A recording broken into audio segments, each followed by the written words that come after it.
সন্মানীয় বন্ধু বান্ধৱীসকল, আপোনালোক সকলোকে মোৰ চেনেলত স্বাগতম জনাইছোঁ। আমি সকলোৱে গম পাওঁ 5 জুন তাৰিখে বিশ্ব পৰিৱেশ দিৱস অৰ্থাৎ ৱৰ্ল্ড ইনভাইৰনমেণ্ট ডে হিচাপে উদযাপন কৰা হয়। কিন্তু এইবাৰ বিশেষকৈ আণ্ডাৰ ইকো ক্লাব আমি 5 জুন তাৰিখৰ পৰা 12 জুন তাৰিখলৈকে নিৰ্দিষ্ট থিম অনুসৰি আণ্ডাৰ মিছন লাইফ আমি উদযাপন কৰিব লাগিব। প্ৰত্যেক বিদ্যালয়তে 5 তাৰিখৰ পৰা 12 তাৰিখলৈকে নিৰ্দিষ্ট থিম অনুসৰি কি কাম কৰিব লাগিব সকলো তথ্য আপোনালোকক মই এই ভিডিঅ' যোগেদি দিম।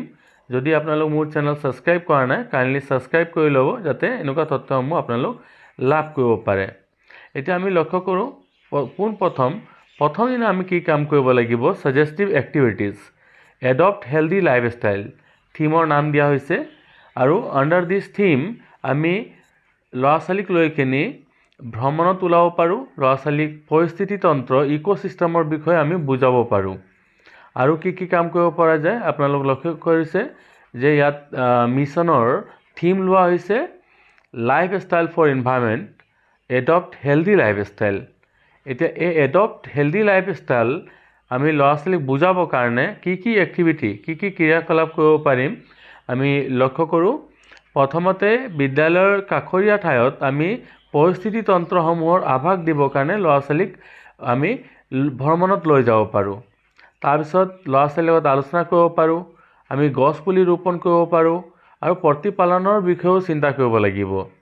লগতে ছাত্ৰ ছাত্ৰীক সৰু গোটত আমি ভাগ কৰি আমাৰ গাঁৱৰ বিভিন্ন অঞ্চলত, আমাৰ চাহ বাগিচা অঞ্চলত বা এনেকুৱা অঞ্চলত লৈ কিনি ল'ৰা ছোৱালীৰ লগত বিভিন্ন বিষয়ত আমি আলোচনা কৰিব পাৰোঁ আৰু প্ৰতিবেদন প্ৰস্তুত কৰিব পাৰোঁ। ইয়াৰ জৰিয়তে ল'ৰা ছোৱালী বিভিন্ন ধৰণৰ সাংস্কৃতিক ৰীতি নীতি, হস্তশিল্প আদিৰ বিষয়ে জ্ঞান বাঢ়িব।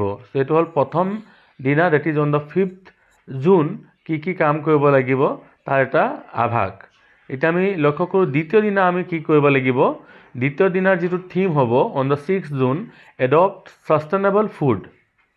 এতিয়া এডপ্ট ছাষ্টেইনেবল ফুডত আমি আমাৰ বিদ্যালয়ত থকা কিচেন গাৰ্ডেনৰ প্ৰতিপালনৰ বিষয়ে বা কি আমি কাম কৰিব পাৰোঁ তাৰ বিষয়ে আমি আলোচনা কৰিব পাৰোঁ।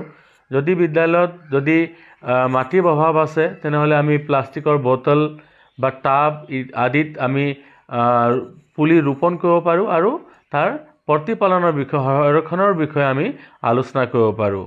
তাৰপিছত ৰাসায়নিক সাৰ আৰু কীটনাশক বৰ্জনৰ বিষয়ে যে কিয় বৰ্জন কৰিব লাগে সেই বিষয়ে আমি ল'ৰা ছোৱালীক জ্ঞান দিব পাৰোঁ বা তাৰ এটা ডেম'ও আমি ল'ৰা ছোৱালীক দেখুৱাব পাৰোঁ। এইটো হ'ল আমাৰ দ্বিতীয় দিনা কৰিবলগীয়া কাৰ্যসূচী। আমি ল'ৰা ছোৱালীক কিচেন গাৰ্ডেনৰ বিষয়ে জ্ঞান দিব পাৰোঁ, লগতে হাতে কামে কৰিব পাৰোঁ, ৰাসায়নিক সাৰৰ বিষয়ে বুজাব পাৰোঁ, কীটনাশক দ্ৰব্য ব্যৱহাৰ কৰিলে কি অপকাৰ হয় সেই বিষয়ে বুজাব পাৰোঁ। এতিয়া থাৰ্ড ডে আমি কৰিব লাগিব ৰিডিউচ ই ৱেষ্ট। এই ৰিডিউচ ই ৱেষ্ট কৰিবৰ কাৰণে আমি ছাত্ৰ ছাত্ৰীৰ লগত ৰিডিউচ আৰু ৰিইউজ ইলেক্ট্ৰনিক ৱেষ্ট কালেক্ট কৰিব পাৰোঁ। যদি ৰিইউজ কৰিব পৰা যায় ৰিইউজ কৰোঁ, যদি ৰিইউজ কৰিব পৰা নাযায় তেনেহ'লে তাক কালেক্ট কৰি আমি অথৰাইজ ডিলাৰক হেণ্ড অভাৰ কৰিব পাৰোঁ আৰু কিমান সংখ্যক কৰিলোঁ বা কিমান কেজি কৰিলোঁ তাৰ তথ্য আমি লিপিবদ্ধ কৰি থ'ব লাগিব। On the 4th day reduce waste, কিদৰে আমি ৱেষ্ট ৰিডিউচ কৰিব পাৰোঁ সেই বিষয়ে আমি ল'ৰা ছোৱালী বা কমিউনিটিৰ লগত আলোচনা গ্ৰহণ কৰিব পাৰোঁ। ক্লিননেছ ড্ৰাইভ অৰ্গেনাইজ কৰিব পাৰোঁ in the community, in school. 2 types of ডাষ্টবিনৰ বিষয়ে আমি ল'ৰা ছোৱালীক জ্ঞান দিব পাৰোঁ বা স্কুলত সেই ব্যৱস্থা কৰিব পাৰোঁ। কম্প'ষ্ট পিটৰ ব্যৱস্থা আমি বিদ্যালয়ত কৰিব পাৰোঁ।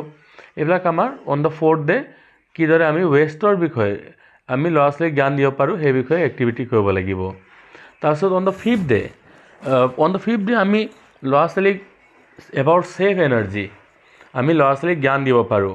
আৰু সেই ছেভ এনাৰ্জিৰ বিষয়ে কওঁতে আমি ল'ৰা ছোৱালীক different types of electronic appliances, tube light এই বিষয়ে বুজাব পাৰোঁ। কি ব্যৱহাৰ কৰিলে কিমান ইলেক্ট্ৰিকেল এনাৰ্জি কনজিউম হয়, আমি যেতিয়া ৰুমত নাথাকোঁ কিয় ফেন অফ কৰিব লাগে, এনেকুৱা তথ্য আমি ল'ৰা ছোৱালীক হাতে কামে বুজাবৰ কাৰণে সুবিধা দিব লাগে। Then on the 6th day আমি ছেভ ৱাটাৰ, আমি সকলোৱে জানো পানীৰ গুৰুত্ব আৰু ল'ৰা ছোৱালীকো আমি পানীৰ গুৰুত্বৰ বিষয়ে যিমান পৰা যায় বুজাবৰ কাৰণে চেষ্টা কৰিব লাগে। টেপ ৱাটাৰ কিয় নষ্ট কৰিব নালাগে বা ইউজ কৰাৰ পিছত কিয় বন্ধ কৰিব লাগে সেই বিষয়ে আমাৰ এটা আলোচনা চক্ৰ বিদ্যালয়ত আমি কণ্ডাক্ট কৰিব পাৰোঁ। তাৰপিছত on the 7th day, that is the last activity, say no to the single use plastic. Plastic ব্যৱহাৰ কৰিলে আমাৰ প্ৰকৃতি বা পৰিৱেশৰ কি অনিষ্ট হয় সেই বিষয়ে আমি ছাত্ৰ ছাত্ৰীক বুজাব পাৰোঁ। তাৰ ৰিইউজ কিদৰে কৰিব পৰা যায় বা প্লাষ্টিক কিদৰে আমি আকৌ ব্যৱহাৰ কৰিব পাৰোঁ, প্লাষ্টিক বটল কিদৰে ব্যৱহাৰ কৰিব পাৰোঁ বা প্লাষ্টিক বটলৰ ঠাইত আমি কি কৰিব পাৰোঁ, সেইবিলাক অন্যান্য আমি কনচেপ্টৰ বিষয়ে ল'ৰা ছোৱালীক বুজাব পাৰোঁ। So' date is from 5th to 7th day আমি কি এক্টিভিটি কৰিব লাগিব ইয়াৰ তথ্য আপোনালোকক দিলোঁ। কৰাৰ পিছত আমি ছ'চিয়েল মিডিয়াত হেছটেগ দি কিনি, নিৰ্দিষ্ট হেছটেগ আপোনালোক লক্ষ্য কৰিছে, দি কিনি আমি ছ'চিয়েল মিডিয়াত আপলোড কৰিব লাগিব। এই কাম প্ৰত্যেক বিদ্যালয়ে 5 তাৰিখৰ পৰা 12 তাৰিখলৈকে কৰিবৰ কাৰণে বাধ্য। আৰু আশা কৰিছোঁ এই লাইফ মিছন অধীনত নিৰ্দিষ্ট কাৰ্যসূচী যদি আমি সফল ৰূপায়ণ কৰিব পাৰোঁ তেনেহ'লে পৰিৱেশৰ আমাৰ বচাবৰ কাৰণে আমি নিজৰ দায়িত্ব পালন কৰিব পাৰিম। যদি আপোনালোক ভিডিঅ' ভাল পালে তেনেহ'লে কাইণ্ডলি শ্বেয়াৰ কৰিব আৰু মোৰ চেনেল ছাবস্ক্ৰাইব কৰিব। ধন্যবাদ।